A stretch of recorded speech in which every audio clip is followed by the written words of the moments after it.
మూడేళ్ల క్రితం మనకు కంటికి కనిపించని వైరస్ మనని ఇబ్బంది పెట్టింది అనేది ఏదైతే ఉందో అది కరోనాకు సంబంధించిన వైరస్ మొత్తంగా ప్రపంచ మానవాళినే కబలించినటువంటి వైరస్ అది. అండ్ ఒక రకంగా పంజా విసిరింది అని కూడా చెప్పొచ్చు. ఆ ప్రాణాంతక వైరస్ పై పోరాటంలో అయితే కోవిడ్ వ్యాక్సిన్ ఒక ఆశా దీపంలో మనందరికీ కనిపించింది.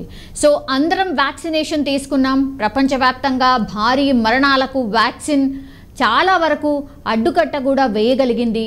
సో ఇంతవరకు బాగానే ఉంది. కానీ వ్యాక్సిన్ తీసుకున్న వారిలో ఇప్పుడు గుండె సంబంధిత వ్యాధులతో పాటు ఇతర సమస్యలు కూడా కలవరపెడుతున్నాయి. ఈ మధ్యకాలంలో ఎక్కువగా మనమందరం చూస్తున్నాం గుండెకు సంబంధించి అంటే హార్ట్ అటాక్స్ కావచ్చు, మెదడుకు సంబంధించి అండ్ రక్త సంబంధిత వ్యాధులకు ఈ వ్యాక్సిన్లే కారణమని తాజాగా ఓ అధ్యయనం అయితే చెప్తోంది. ఇదే కలవరపెడుతున్నటువంటి వార్త.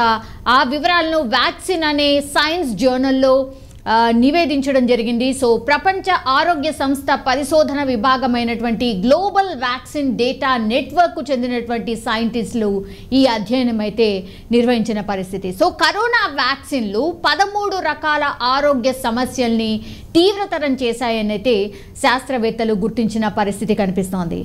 మాట్లాడదాం. మనతో పాటు ఉన్నారు former chief scientist from CCMB Jagannatham గారు. సార్ నమస్తే. సార్ నమస్తే సార్. కరోనాకు సంబంధించి ఎప్పుడు మాట్లాడుకున్నా సరే ఎప్పుడు ఒక భయంగానే ఉంటుంది సార్. ద సేమ్ థింగ్ ఇప్పుడు ఏదైతే అధ్యయనం చెప్తోందో కరోనా వ్యాక్సిన్ మనను మరణాన్ని నుంచి ఏదైతే కాపాడిందో ఇప్పుడు ఆ తీసుకున్న వాళ్ళందరికీ కూడా సైడ్ ఎఫెక్ట్స్ కనిపిస్తున్నాయి. దీనివల్లే గుండె అండ్ మెదడు అండ్ రక్త సంబంధిత వ్యాధులు వస్తున్నాయని శాస్త్రవేత్తలు అంటే మీలాంటి శాస్త్రవేత్తలే చాలా అధ్యయనాలు చేసిన తర్వాత చెప్పినటువంటి విషయం సార్.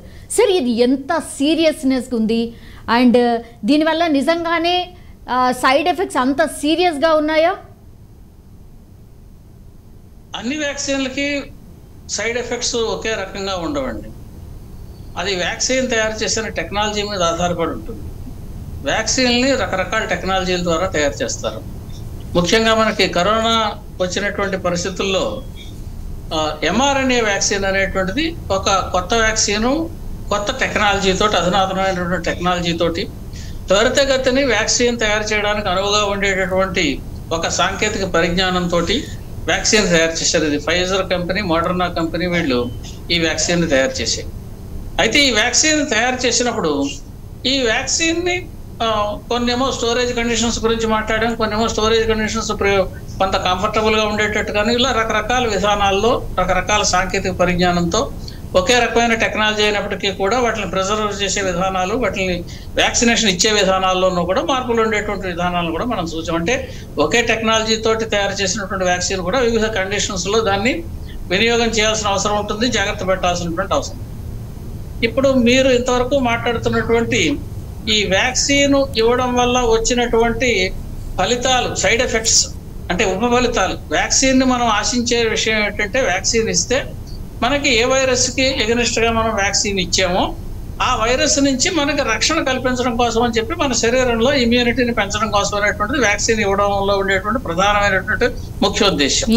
అయితే ఈ వ్యాక్సిన్ ఇచ్చినప్పుడు ఈ వ్యాక్సిన్ కేవలం ఇమ్యూనిటీని పెంచి ఆ వైరస్ నుంచి రక్షణ మాత్రమే కల్పిస్తుందా, లేదా ఈ వ్యాక్సిన్ ఇతరత్ర ఏదైనా ఇతర ఫలితాలను అంటే దుష్ఫలితాలను కూడా ఇస్తుందా అనేటటువంటిది తప్పనిసరిగా అధ్యయనం చేయాల్సినటువంటి అవసరం అండి. ఈ అధ్యయనం ఎప్పుడు చేస్తారు?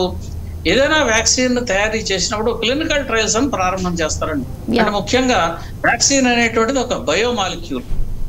అంటే బయోమాలిక్యూల్ అంటే మన శరీరంలో లేనటువంటి, మన శరీరంలో మనం ప్రవేశపెడుతున్నటువంటి ఒక జీవాణువు.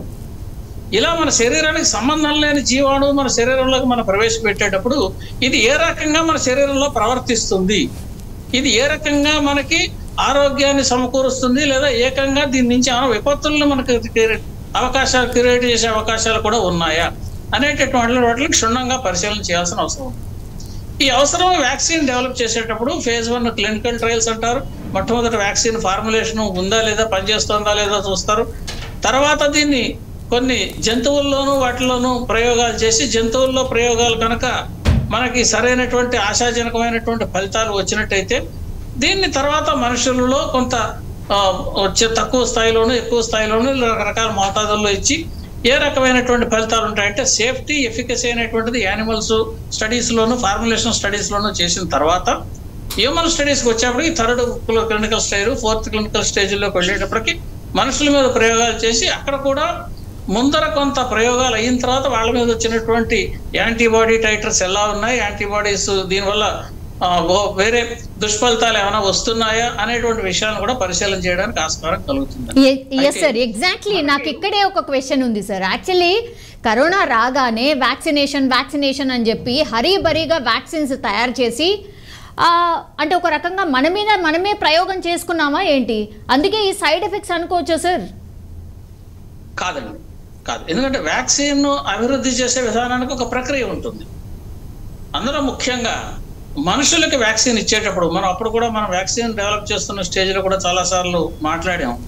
మనం మనుషులకి ఇచ్చేటటువంటి ఔషధాలు కానీ మనుషులకి ఇచ్చేటటువంటి వ్యాక్సిన్లు కానీ లేదా ఇతరత్ర ఏవైనటువంటి ఫారెన్ బాడీస్ మన శరీరాన్ని ఆరోగ్యాన్ని పరిరక్షించడానికి మనం ఇచ్చేటువంటి ఏవి తయారు చేసినప్పటికీ కూడా మనం క్లినికల్ ట్రయల్స్ అనేటువంటివి చేయకుండా చేయరు. అందులో ముఖ్యంగా వ్యాక్సిన్ విషయంలో చాలా జాగ్రత్తగా ఉండాలి. ఎందుకంటే లోగడ వ్యాక్సిన్లు తయారు చేసినప్పుడు వ్యాక్సిన్లు తయారీ చేసి మనుషులకు ఇచ్చినప్పుడు కూడా అనేక రకమైనటువంటి దుష్ఫలితాలు వచ్చినటువంటి సంఘటనలు కూడా మనకు తెలుసు.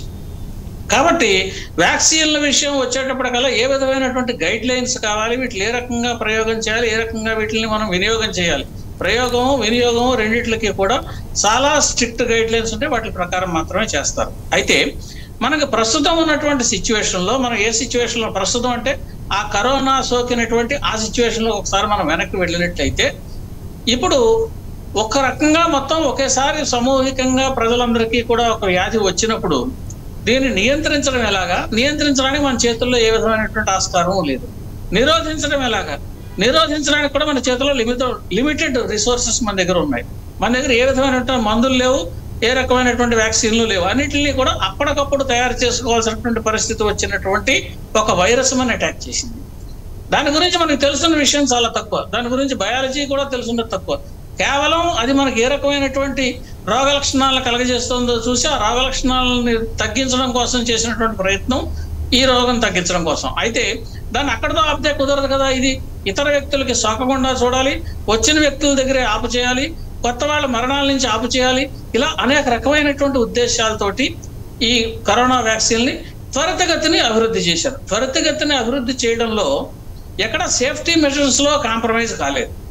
అభివృద్ధి చేసే టెక్నాలజీలో కానీ అభివృద్ధి చేసే విధానాల్లో కానీ పరీక్షించినటువంటి విధానాల్లో కానీ ఎక్కడ సేఫ్టీ విధానంలో రాజీ పడకుండా కొన్ని కాలగమనాన్ని తగ్గించుకున్నారు. అంటే ఈ డాక్యుమెంట్ ఒక వ్యాక్సిన్ ఇచ్చినప్పుడు క్లినికల్ ట్రయల్ చేసిన తర్వాత ఆ రిపోర్ట్లన్నీ మళ్ళీ వాళ్ళు సబ్మిట్ చేసి ఈ రిపోర్ట్లన్నింటినీ అసెస్ చేయడానికి ఒక 2-3 నెలలు తీసుకోవడం, ఆ తర్వాత మళ్ళీ పర్మిషన్ ఇవ్వడం, ఇలా కాకుండా అడ్మినిస్ట్రేటివ్ లెవెల్లో ఎక్కడైతే తగ్గించుకోవచ్చో అక్కడ తగ్గించుకున్నారు.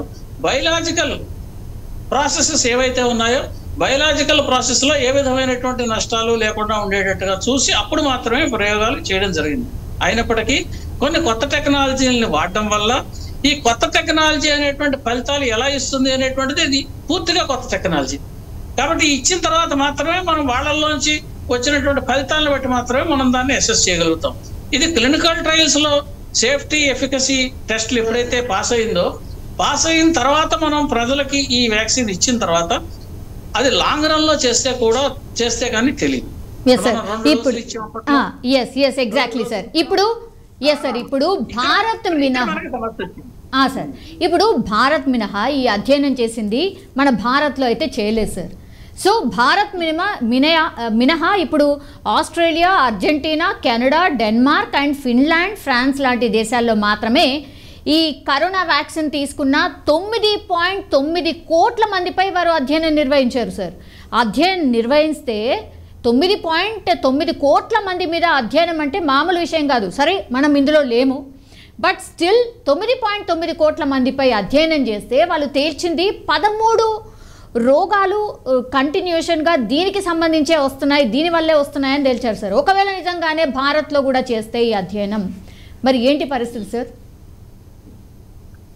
భారత్కి ఇతర దేశాలకి ఒక ముఖ్యమైనటువంటి తేడా ఒకటి ఉందండి. ఈ విషయాన్ని మనం ఫస్ట్ ఫేజ్ సెకండ్ ఫేజ్ మనకి అది వచ్చినప్పుడు, ఫస్ట్ వేవ్ సెకండ్ వేవ్ వచ్చినప్పుడు కూడా ఈ విషయంలో చర్చించాం. ఏమిటంటే భారతీయులలో ఉండేటువంటి జెనెటిక్ మేకప్ డిఫరెంట్గా ఉంటుంది. ఇతర దేశాల్లో ఉండేటటువంటి వాళ్ళ యొక్క ప్రజలు అంటే పాపులేషన్ కూడా రకరకాల జెనెటిక్ క్లాసిఫికేషన్స్లో ఉంటారు. అటువంటి జెనెటిక్ క్లాసిఫికేషన్స్లో చేసిన వాటిల్లో మనకి ప్రారంభంలో తెలిసినటువంటి, ప్రారంభం అంటే ఈ కరోనా విషయంలో చేసినటువంటి స్టడీస్ కావచ్చు, లేదా ఇతరత్ర జనరల్గా చేసినటువంటి స్టడీస్ కావచ్చు, మనకి తెలిసిన విషయం ఏంటంటే భారతీయుల్లో ఇమ్యూనిటీ మరికొంత ఎక్కువగా ఉంది. కాబట్టి అంత ఇతర దేశాల్లో ఉండేటటువంటి ప్రభావం కూడా మనకు ఉండకపోవచ్చు అనేటటువంటి కొన్ని సిద్ధాంతాలను కూడా అప్పట్లో ప్రతిపాదించడం జరిగింది. ఆ సిద్ధాంతాల ప్రతిపాదనకు అనుగుణంగా కూడా మనకి అంత ఉధృతంగా మన దేశంలో ఒక సెకండ్ వేవ్ మినహాయిస్తే అంత ఉధృతం లేకుండానే మనం దాన్ని నిగ్రహించగలిగాం, దానికి సరైనటువంటి చర్యలు తీసుకోగలిగాం. అయితే ఇప్పుడు మీరు అడిగిన ప్రశ్న, ఇదే ప్రయోగాలు ఇంతవరకు మనం వ్యాక్సినేషన్ ఇచ్చాం కదా, ఇచ్చిన తర్వాత మనకి వ్యాక్సినేషన్ ఇచ్చిన వాళ్ళల్లో కూడా ఇటువంటి ఫలితాలు చేస్తే మనకు కూడా ఏమైనా ఫలితాలు కనిపించే అవకాశం ఉందా? ఈ రిజల్ట్స్ విషయం వచ్చేటప్పటికి వాళ్ళకి వచ్చినటువంటి రిజల్ట్స్ మనకు రావాల్సినటువంటి అవసరం లేదు. ఎందుకంటే ఈ జెనెటిక్ మేకప్ డిఫరెంట్ కాబట్టి మన జెనెటిక్స్ అంటే మన జెనెటిక్ ఇక్కడ ఉండేటువంటి ఇండివిజువల్ హ్యూమన్ జెనెటిక్స్ ఏవైతే ఉంటాయో, జీన్స్ ఏవైతే ఉంటాయో మన పాపులేషన్లో ఇవి ఉండేటటువంటి కొంత భిన్నం ఉంటాయి. కాబట్టి అందుకనే ఈ వ్యాక్సిన్ డెవలప్ చేసేటప్పుడు మన దేశంలో కొంతమంది మనం కూడా mRNA వ్యాక్సిన్ ఇవ్వాలి, మనం త్వరితగతిన వాళ్ళు చేశారు కాబట్టి మనం కూడా చేయాలంటే మేము అప్పుడు చర్చల్లో స్పష్టంగా చెప్పినటువంటి విషయం ఏమిటంటే, మీరు ఏ వ్యాక్సిన్ భారతదేశంలో ప్రజలకు ఇవ్వదలుచుకున్నా ఆ వ్యాక్సిన్తో మాత్రమే క్లినికల్ ట్రయల్స్ మన ప్రజల మీద తయారు చేసి అప్పుడు మాత్రమే వ్యాక్సిన్ క్లినికల్ ట్రయల్స్ పాస్ అయిన తర్వాత మాత్రమే వ్యాక్సినేషన్ చేయాలి అనే విషయాన్ని మనం అప్పట్లో చాలా స్పష్టంగా చెప్పినటువంటి అవసరం ఉందని డిమాండ్ కూడా చేసాం. ఎందుకంటే కొత్త వ్యాక్సిన్ మనం వేరే వాళ్ళ దగ్గర దేశంలో అభివృద్ధి చేశారు కాబట్టి దాన్ని అట్టుకొచ్చి అక్కడ పనిచేస్తోంది కదా అని చెప్పి మన దేశంలో మనం ఆ వ్యాక్సినేషన్ గొంపగత్తగా అందరికీ ఇవ్వడానికి వీల్లేదు. మన దేశంలో ప్రజల్లో ఆ వ్యాక్సిన్ ఏ రకంగా పనిచేస్తుందో చూసి మనకి కూడా అటువంటి సైడ్ ఎఫెక్ట్స్ లేవు, ఆ రకంగా మన దగ్గర పనిచేయట్లేదు, స్పష్టంగా పనిచేస్తుందని తెలిసిన తర్వాత మాత్రమే, అంటే ఎఫికసీ, దాని ఎఫిషియన్సీ, ఇతరత్ర అనేకమైనటువంటి లక్షణాలను పరిశీలించిన తర్వాత మాత్రమే దాన్ని మన ప్రజల్లో ఇవ్వాలి అనుకున్నాం. ఆ రకంగా మనం వేరే దేశాల నుంచి ఈ వ్యాక్సిన్ కొనుక్కోవాల్సిన అవసరం రాలేదు, మన దేశంలోనే మనం తయారు చేసాం. అయితే వీటికి క్లినికల్ ట్రయల్స్ అవి కూడా ఇక్కడే చేశాం కాబట్టి ఇప్పుడు మీరు అన్నట్టుగా ఇక్కడ కూడా ప్రయోగాలు చేయొచ్చు. ఇప్పుడు మనకేమి హాస్పిటల్స్లో వికృతమైనటువంటి ఒకటి మీరు చెప్పినట్టుగా కొన్ని హార్ట్ అటాక్ కేసులు కావచ్చు, లేదా ఇతరత్రగా డయాబెటీసు, ఇతరత్ర రోగాలు ఉన్నటువంటి వాళ్ళకి వ్యాక్సిన్ ఇవ్వడం వల్ల వచ్చినటువంటి ఫలితాలు ఏమైనా కొన్ని ఉండవచ్చు. అటువంటి ఏమైనా కేసులు మన దేశంలో నమోదైనవి అతి తక్కువగా ఉన్నాయి. ఎందుకంటే మీరు అన్నట్టుగా పరిశోధనలు చేసి దీంట్లో ఏ విధమైనటువంటి సైడ్ ఎఫెక్ట్స్ వచ్చాయనేటువంటి నిర్ధారణ చేయడం అనేటువంటిది ఒక విషయం అయితే, దీన్ని తెలుసుకునేటందుకు ఆస్కారం ఏమిటంటే ఇప్పటిదాకా మనకి హాస్పిటలైజేషన్ అయిన వాళ్ళు వ్యాక్సినేషన్ అయిన తర్వాత ఎవరైనా ఎఫెక్ట్స్తో వచ్చినటువంటి వాళ్ళు ఇది వ్యాక్సిన్ వల్లే జరిగింది, ఇటువంటి అర్థాంతరమైనటువంటి కేసులు వచ్చాయి, అనుకోని అవాంతరాలు వచ్చాయి అనేటువంటి కేసులు ఎన్ని ఉన్నాయి, ఎన్ని హాస్పిటలైజేషన్ అయ్యాయి? సార్ ఇప్పుడు అధ్యయనం జరిగిందేమో మోడర్నా వ్యాక్సిన్ 2వ డోస్ తీసుకున్న తర్వాత ఈ ఆరోగ్య సమస్యలు పెరిగాయని సైంటిస్టులు అయితే తేల్చి చెప్పినటువంటి సిచ్యువేషన్. మోడర్నా వ్యాక్సిన్ మనం అసలు ఇక్కడ తీసుకోలేదు సార్ ఒకటి. సో ఒక రకంగా వీఆర్ సేఫ్ అనుకోవచ్చు. కానీ కోవిషీల్డ్, కోవాక్సిన్ మనం తీసుకుంది, ఇవి రెండు ఎంతవరకు సేఫ్? అండ్ ఒక్క వ్యాక్సిన్ తీసుకుంటే సరిపోయేది కదా, 2వ డోస్ 3వ డోస్ ఎందుకు తీసుకున్నట్టు? మరి ఇప్పుడు అక్కడ 2వ డోస్ తీసుకున్న తర్వాత ఇవన్నీ బయటకు వస్తున్నాయి, మరి ఒక డోస్తోనే సరిపెడితే అయిపోయేది కదా. మరి ఇక్కడ కూడా ఇప్పుడు దీనికి ఏమైందంటే మనం వ్యాక్సిన్ డెవలప్ చేసినప్పుడు ఇంతకుముందు మనం మాట్లాడినట్టుగా మనం ఒక కొత్త వైరస్ని, మనం ఒక అన్నోన్ వైరస్ని, దాని గురించి తెలియని వైరస్ గురించి మనం పరిశోధన చేస్తున్నాం, మనుషుల మీద చేస్తున్నాం డైరెక్ట్. ఈ రెండు ముఖ్యమైనటువంటి విషయాలు. మనం ఒక ఎమర్జెన్సీ సిచ్యువేషన్లో ఉన్నాం కాబట్టి ఒకే హయ్యర్ డోసు ఇచ్చి పరిస్థితి ఎలా ఉంటుంది అని తెలుసుకోవడం కంటే ఇది ఏ డోసుల్లో ఇస్తే ఇమ్యూనిటీ పెరుగుతోంది, ఇది క్లినికల్ ట్రయల్స్లో ఫస్ట్ చేశారండి. క్లినికల్ ట్రయల్స్లో చేసిన తర్వాత 2 డోసులు 6 వారాల తర్వాత, అంటే 6 వారాలు ఎందుకు ఇచ్చారు సమయం? మనం వ్యాక్సిన్ ఇచ్చిన వెంటనే మన శరీరంలో యాంటీబాడీస్ వెంటనే మొదటి రోజునే వచ్చేయవు. వ్యాక్సిన్ మనం ఇచ్చిన తర్వాత మన శరీరంలో యాంటీబాడీస్ తయారవడానికి కొంత సమయం పడుతుంది. ఆ సమయం ఎంత పడుతుంది? యావరేజ్ నిర్ధారణ చేసిన వాళ్ళు కొంతమందిలో 20 రోజులు కావచ్చు, కొంతమందిలో 25 రోజులు కావచ్చు, కొంతమందిలో 15 రోజులు కావచ్చు. కాబట్టి యావరేజ్ అవుట్ చేసిన తర్వాత ఇదంతా మనకు తెలిసినటువంటి స్టాటిస్టికల్ అనాలిసిస్ ఈ క్లినికల్ ట్రయల్స్ ఇవన్నీ చేసిన తర్వాత మనకు తెలిసినటువంటి విషయం, ఒక 6 వారాల్లో దీని నుంచి మొదటి డోసు వల్ల వచ్చేటటువంటి ఫలితం సంపూర్ణంగా కనిపిస్తుంది. ఇది కనిపించిన తర్వాత ఎంత ఇమ్యూనిటీ వచ్చిందో తెలిసిన తర్వాత దీన్ని ప్రైమింగ్ డోస్ అన్నారు. అంటే శరీరాన్ని మనం సంసిద్ధం చేస్తున్నాం. ఒక కొత్త జీవాణువును మన శరీరంలో ప్రవేశపెట్టినప్పుడు అందులో ఒక అత్యవసర పరిస్థితుల్లోనూ ప్రాణాలను రక్షించడానికి ఇచ్చేటువంటి పరిస్థితుల్లోనూ ఇచ్చినప్పుడు ఒకేసారి హై డోసెస్ కాకుండాను ఏ రకంగా డోసులు ఇవ్వాలనేటువంటిది కూడా క్లినికల్ ట్రయల్స్ లో క్షుణ్ణంగా పరిశీలన చేసి అప్పుడు 2వ డోసు ఇచ్చినప్పుడు శరీరానికి ఎంతవరకు ఇమ్యూనిటీ రావాలో ఆ ఇమ్యూనిటీ తీసుకురావడానికి మరికొన్ని రోజులు పడుతుంది. ఈ పట్టినటువంటి వైరస్ ఏదైతే ఉందో ఈ మధ్యలో కూడా వైరస్ అటాక్ అయిన వాళ్ళు ఉన్నారు. మనం వ్యాక్సినేషన్ ఫస్ట్ డోస్ ఇచ్చిన తర్వాత వ్యాక్సినేషన్ వైరస్ అటాక్ అయిన వాళ్ళు ఉన్నారు. సెకండ్ డోస్ ఇచ్చిన తర్వాత వైరస్ అటాక్ అయిన వాళ్ళు ఉన్నారు. దానివల్ల ఇలా రకరకాలైనటువంటి కేసులు, అనేక రకాలైనటువంటి విచిత్రమైనటువంటి కేసులు, రకరకాలైనటువంటి కేసులు ఉన్న కారణంగా ఈ 2 డోసులు ఇవ్వడం వల్ల మనకి సంపూర్ణమైనటువంటి ఇమ్యూనిటీ వచ్చింది అనే విషయాన్ని తెలుసుకోవడానికి మనం చేసిన పరిశోధనలో వచ్చే స్టాటిస్టికల్ డేటా సరిపోయింది. సేఫ్టీ ఎఫికసీ యాక్సెప్ట్ అయ్యారు. ఐసీఎంఆర్ వాళ్ళు ఇలా అందరూ కూడా పరిశీలన చేసిన తర్వాత మనం చేసుకున్నాం. చేసిన తర్వాత మన దేశంలో ఇచ్చినటువంటి వ్యాక్సిన్లు మిగతా వాటి కంటే కూడా సురక్షితంగా కనిపించాయి. ఆ సురక్షితంగా ఇప్పటికి కూడా కనిపిస్తున్నాయి. నేను స్పష్టంగా చెబుతున్నాను, ఇప్పటికీ కూడా మన దేశంలో మనం ఇచ్చినటువంటి మరి ఎందుకు హార్ట్ అటాక్స్ ఎందుకు వస్తున్నాయి సార్? సో చాలా మంది సార్ అసలు చిన్న పిల్లలకు కూడా హార్ట్ అటాక్స్ వస్తున్నాయి. చాలా మంది ఇట్లా నడుస్తూ కుప్పకూలిపోతున్నారు. మనమందరం వ్యాక్సిన్ తీసుకున్నాం. సో ఇక్కడ కూడా అధ్యయనం జరిగితే అదే తేలే అవకాశం లేదంటారా సార్? ఇక్కడ 2 విషయాలు మీరు అడిగిన ప్రశ్నలో 2 ఉన్నాయి. ఒకటి, వ్యాక్సిన్ ఇవ్వడం ద్వారా ఇది సైడ్ ఎఫెక్ట్ ద్వారా ఇది కుప్పకూలేరు అని రుజువు చేయాల్సినటువంటి పరిస్థితి ఒకటి ఉంటుందండి. రెండవది, ఎందుకంటే అంతకు ముందు ఉన్నటువంటి ఆరోగ్య లక్షణాలు ఏమిటి, కేవలం వ్యాక్సిన్ ఇవ్వడం వల్ల మాత్రమే వీళ్ళు కుప్పకూలేరా, లేదా అంతకు ముందున్న పరిస్థితి ఏమిటి, వ్యాక్సిన్ ఇవ్వకపోతే వచ్చి ఉండకపోవచ్చు అనేటువంటి విషయాన్ని మరింతగా పరిశోధన చేస్తే కానీ మనం చెప్పలేం. రెండోది, ఈ వ్యాక్సిన్ ఇచ్చిన తర్వాత కుప్పకూలేరు, ఒకవేళ వ్యాక్సిన్ వల్ల సైడ్ ఎఫెక్ట్ అని అనుకుంటే ఇప్పుడు ఇందాక నేను చెప్పినటువంటి ఎనాలజీ ద్వారా మన దేశంలో వచ్చినటువంటి కేసులు 1-2 కేసులు వ్యాక్సినేషన్ కూడా దాని ఎఫిషియన్సీ కొంత ఉందనుకున్నాం. 90%, 70% ఈ శాతం గురించి కూడా మనం మాట్లాడుకున్నాం. వ్యాక్సిన్ అందరిలోనూ కూడా ఒకే రకంగా ఒకే విధమైనటువంటి ప్రభావాన్ని చూపించదు.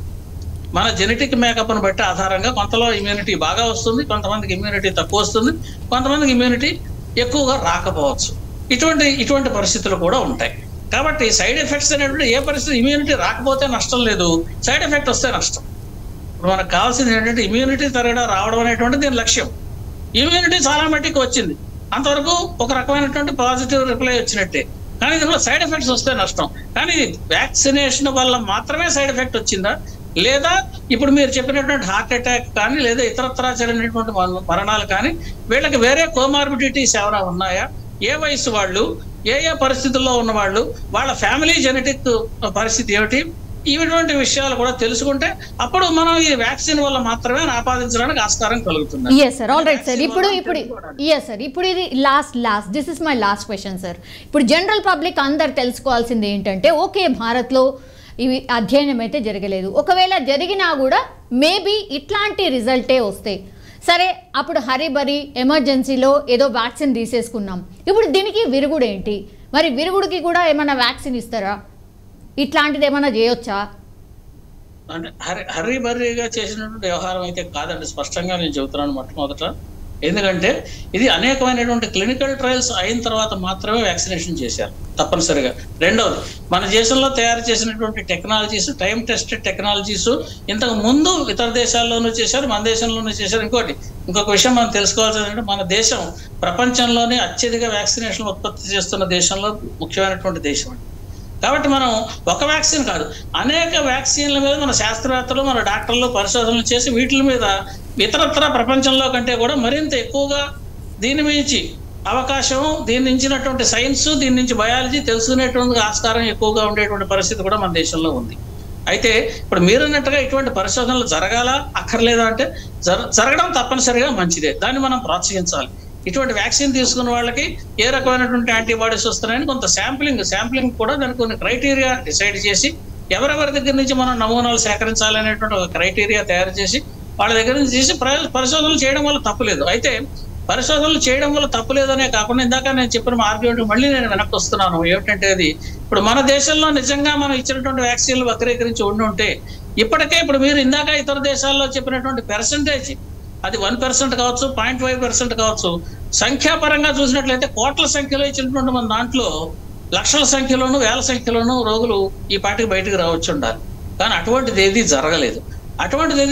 అయితే మీరు చెప్పినటువంటి 1-2 కేసులు కొన్ని స్ట్రే కేసెస్ హార్ట్ అటాక్ కనిపించాయి, లేదా బ్లడ్ క్లాటింగ్లు కనిపించవచ్చు, బ్రెయిన్ కి సంబంధించినటువంటివి కనిపించవచ్చు, లంగ్స్ లేదా లివర్ కి సంబంధించినటువంటి డిసీజ్ అంటే రకరకాల ఆర్గాన్స్. ఎందుకంటే కరోనా వైరస్ అది సోకినప్పుడు ఇది వివిధ అవయవాల్ని శరీరంలో నిర్వీర్యం చేస్తోంది అనేటువంటి విషయం ప్రపంచవ్యాప్తంగా తెలిసినటువంటి విషయం.